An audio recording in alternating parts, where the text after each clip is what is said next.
Hello and welcome to a really exciting talking guitar session. Today, this is the first ever road trip in the UK that the North American Guitar has ever done, and we are here with the wonderful Rosie at Turnstone Guitars. Rosie, thanks for having us. Absolute pleasure. It's great to be here. It's wonderful to have you here. So we first met briefly, was it the 2015 Holy Grail? 2015, 2016. I did it 2 years in a row. Yeah. And the first year I remember I saw you came to my table. That's right. I love asking this question. So when you prepare for a show, how much time do you take with that, and what's the sort of process? Well, I'm one of these people, and I always have been. I can't deal with that final rush. Like when I was at university, the students would be like, I've been up all night trying to get that delivery, that deadline. I've never, for whatever reason, I can't handle that. So I do prepare quite far in advance to make sure. I can't necessarily say to you that it hasn't happened, that I have had to do that, but I try as far as I can. Like if I know I'm going to a show a year in advance, I will start knowing when I need to start that build to make sure that I'm prepared as well as I can be. Yeah, well, that's great for what you do for a living. To make sure that you're well prepared. Yeah, I guess so. But. And so just to do a little bit of sort of background info on you. So how long when did you first decide you wanted to become a guitar builder? Well, I was thinking back, it's actually this September will be 10 years since I first made my first foray into guitar making. Right. So that was when I was working in London at the time. There was an evening course at the London Metropolitan University, and I read about it. I played guitar, so that was kind of my connection to the guitar. Mm-hmm.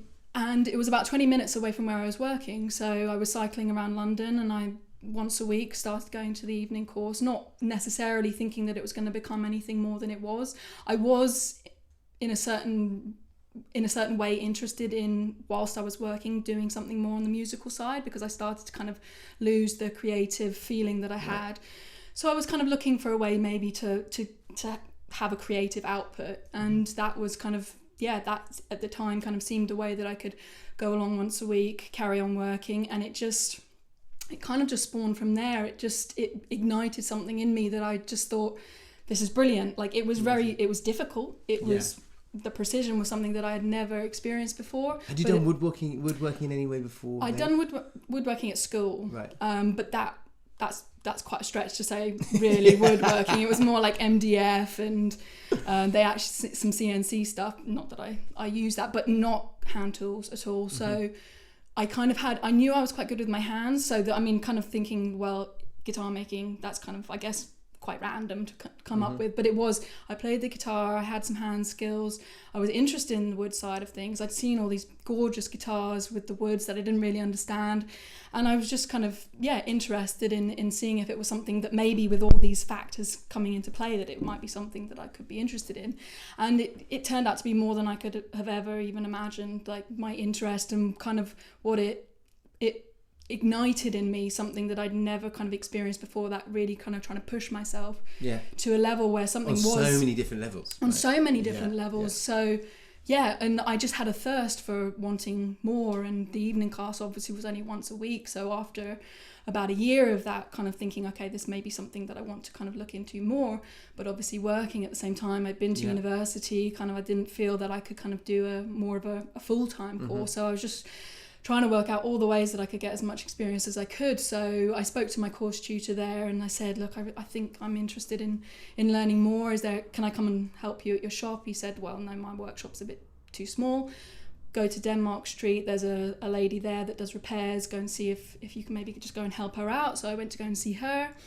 I started working with her on weekends, just, helping her sharpen her tools, buying her lunch, anything basically so that I could be in the shop. So that then went on with the evening course for a year, and then Amazing. Even from then on it was, and obviously working full time, then I was like, I need more. So I turned our spare room in London, our flat had a spare room, and I turned that into a workshop.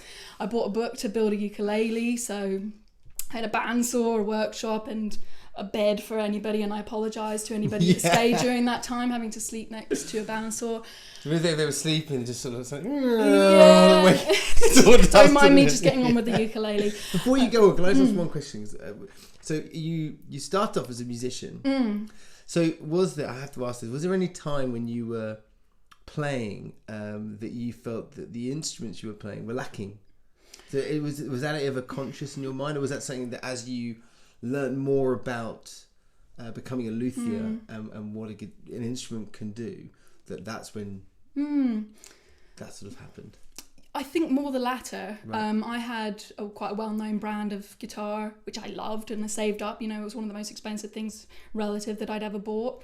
And then as I started to get into Lutherie, it really started, and, you know, playing handmade guitars.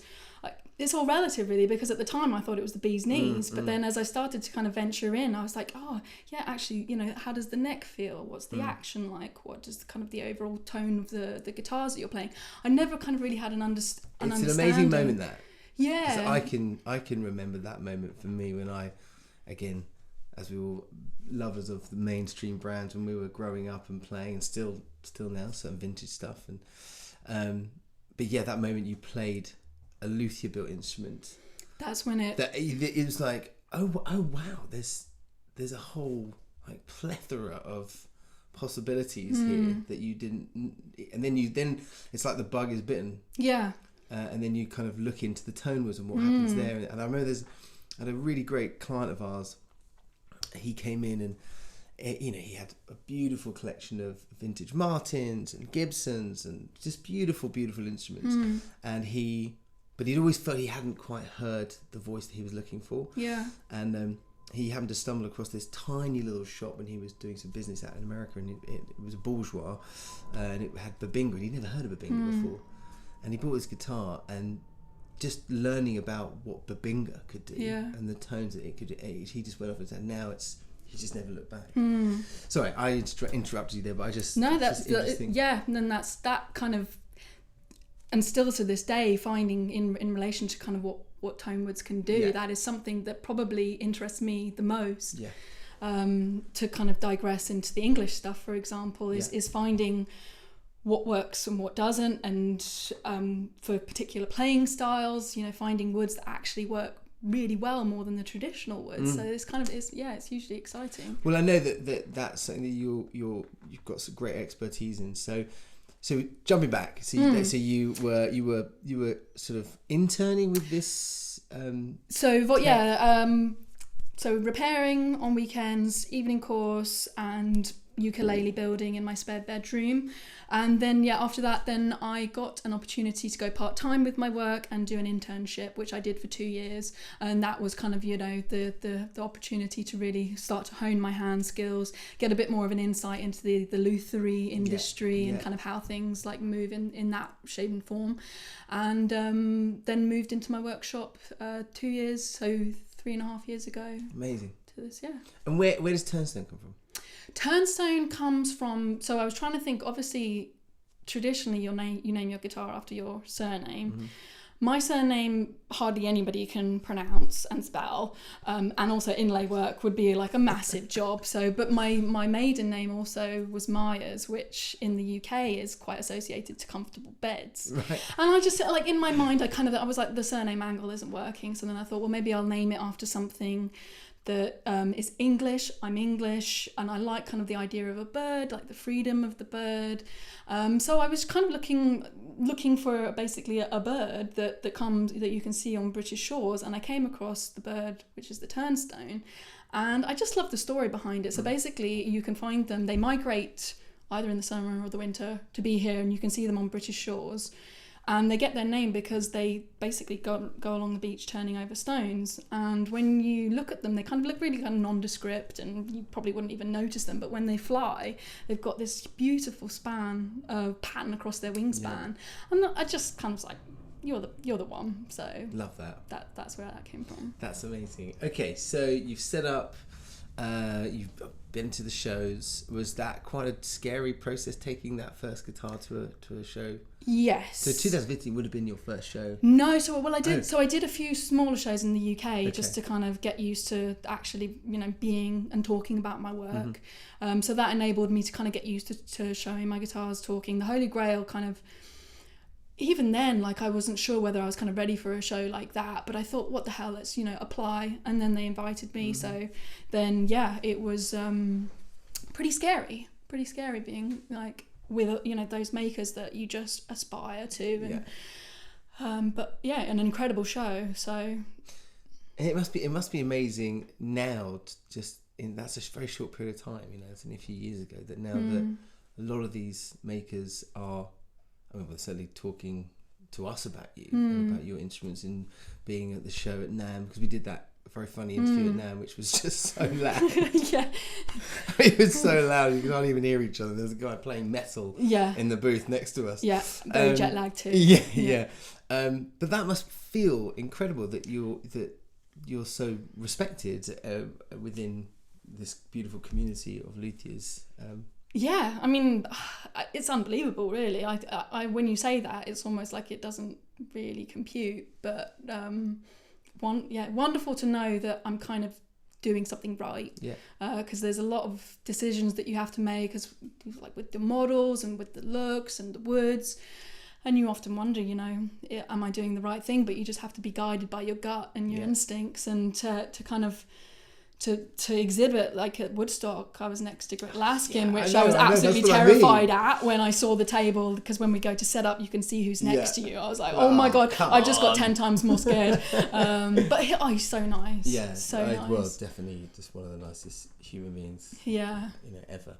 But it is, it's just so great. It feels, obviously, 10 years, like you're saying, 10 years in the making, but since, I guess, setting up Turnstone, it's very quickly how, we're hearing customers. I had a customer the other day who called me up just to say, I'm so happy that I've just picked up my guitar for Rosie, and I'm so happy that you guys are working with her. And so, it's amazing. So congratulations. Oh, thank you so much. Absolutely, it's so well deserved. Thank you. Been lucky enough to play a few of your instruments now, and they are all just absolutely sensational. So that brings us on to the body shapes. So just tell us a little bit about each body shape and the tonal differences between them. Okay, sure. So I've got 3 body sizes, essentially a small, a medium, and large, but some are based around traditional sizes. We'll start with my TG, which is Grand Auditorium size. So we're talking kind of like Dreadnought on the lower bout, but a tighter waist.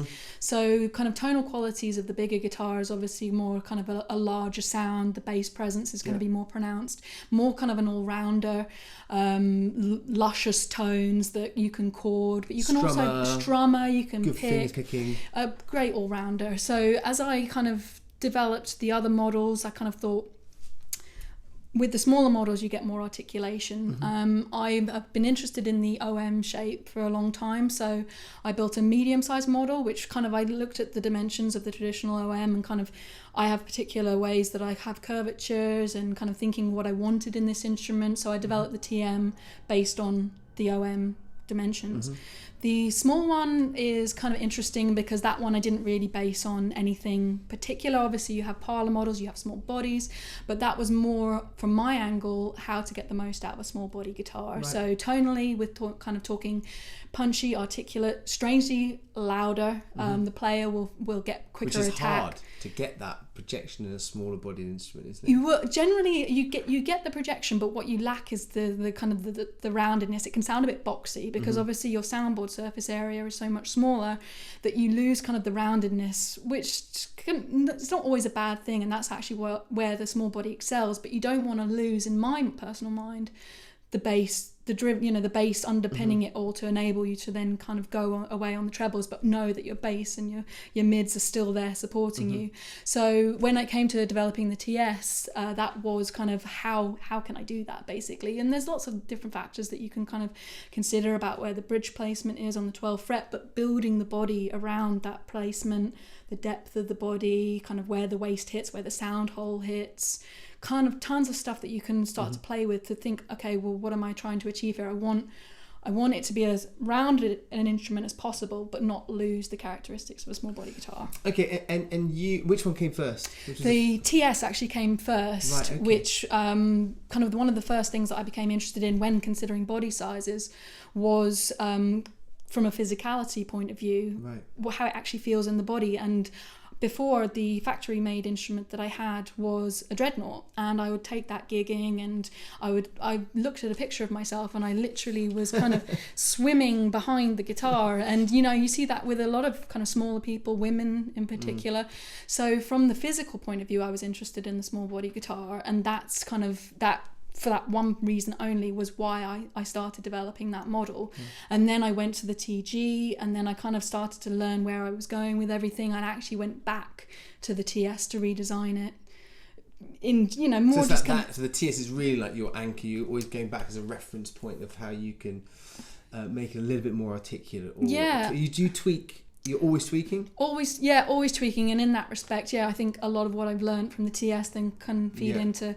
And listening to people play, listening to how they're... the best thing of all, isn't absolutely. it? Yeah. So listening to how people play it, the styles, what suits, what doesn't, how people play. I mean, it never ceases to amaze me how different a guitar can sound with the flesh of your thumb compared to a thumb, the thumb picks, with the grown nails. It's just, it can make this guitar sound completely different, but it's interesting to see that and think, okay, right, that's not quite working in that respect, or that wood is really working for your playing style. So you use, am I right in thinking that you use certain tone woods to articulate the voice of an instrument, like Padauk, for example, or mahogany for the low end? Is that right? So tell us a bit more about that. So essentially, when I'm kind of bracing, thinking about the tonal characteristics of a particular guitar, well, when it comes to my bracing, I incorporate different species of wood, which isn't seen as so popular.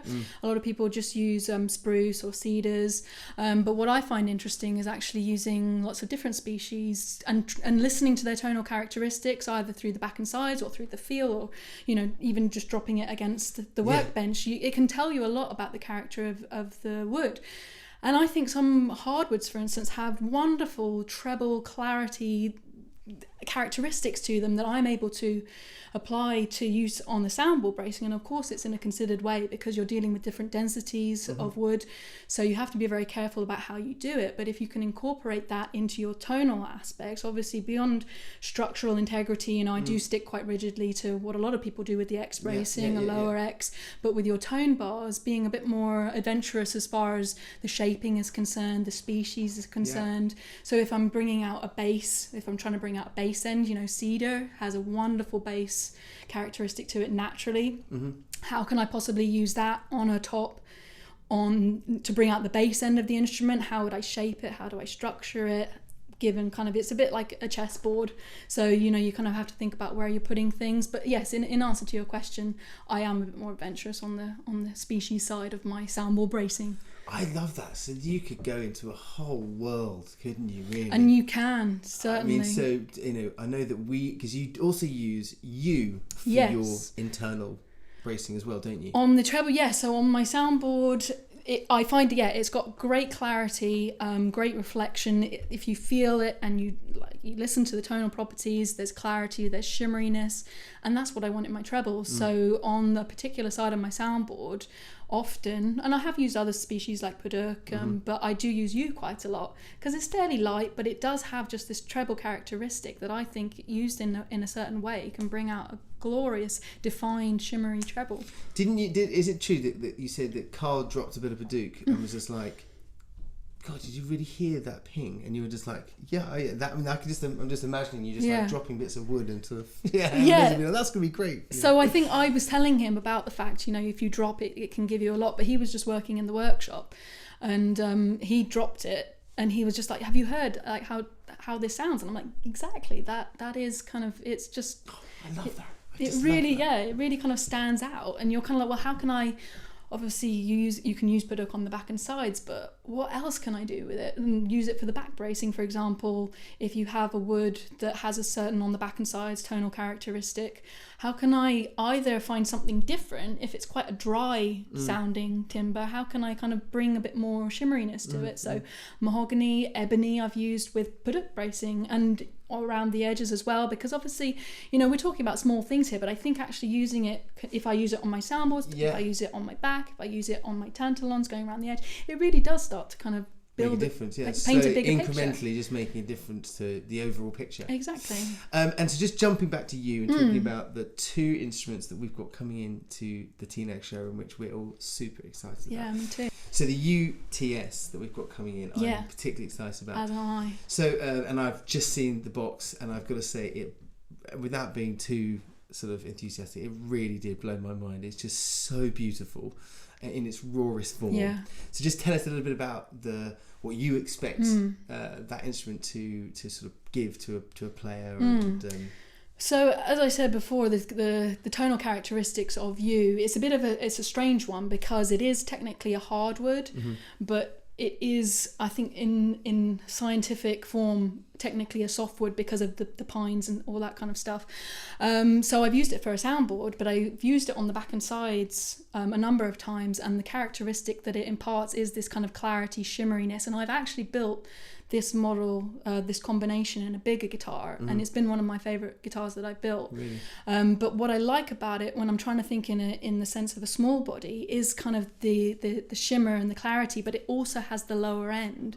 So I think combined with the spruce top, we're going to have an instrument that is super articulate, but have the overtones, not the same as rosewood. It's going to be clearer than that, but you wouldn't ever put it in the same context as something like maple. In a nutshell. So yeah, I'm totally excited about it, because it's going to be light as well. Yeah. So for a small body, it feels very. It feels very, very. It will be quite a light guitar, but from a fingerstyle, punchy, articulate point of view, I think this is going to be a really, really interesting combination. So it feels like it's going to super excel at, like, obviously drop tunings, fingerstyle, but fingerstyle blues in particular, because I think it's going to have a real snap to it that you would want from a smaller bodied instrument.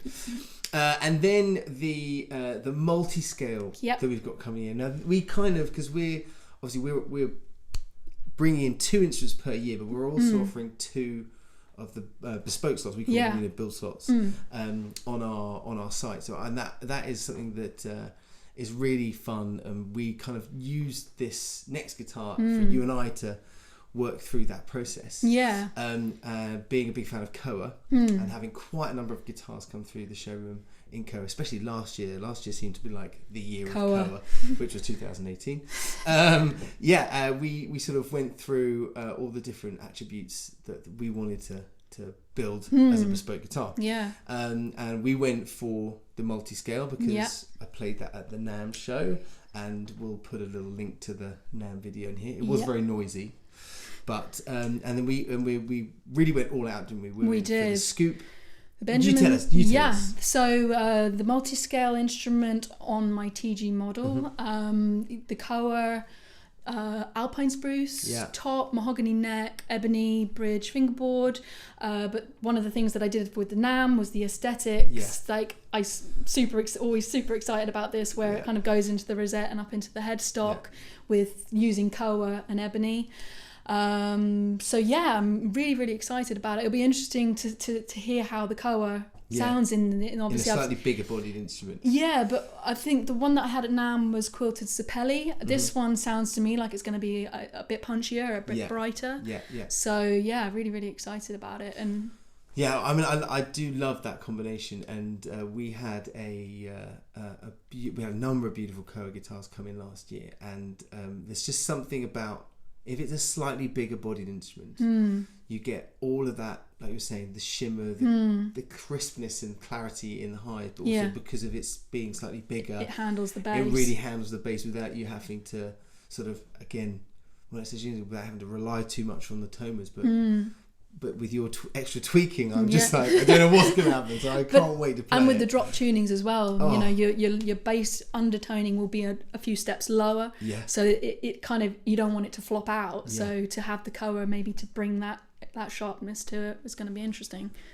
You know, Rosie, this is the first trip we've done to a workshop in the UK, and I'm just so excited to be working with you because you are such a phenomenal luthier.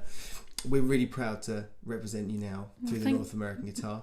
It's super exciting to be working with you guys too. So and also so let's just quickly talk about the guitars. So what's our rough ETA and when they're going to be ready? They should be with you in August. Great. Fingers crossed. So yeah. For those on the podcast, that was a fingers crossed. Yeah. So yeah, I mean, I'll keep up my feeds updated with the posts with how it's progressing. But all going well, it should be with you in August. Amazing. And then you'll deliver them to us? I will, of course. Great. Yes. We get to do another little video delivering the guitars to the showroom. Yeah.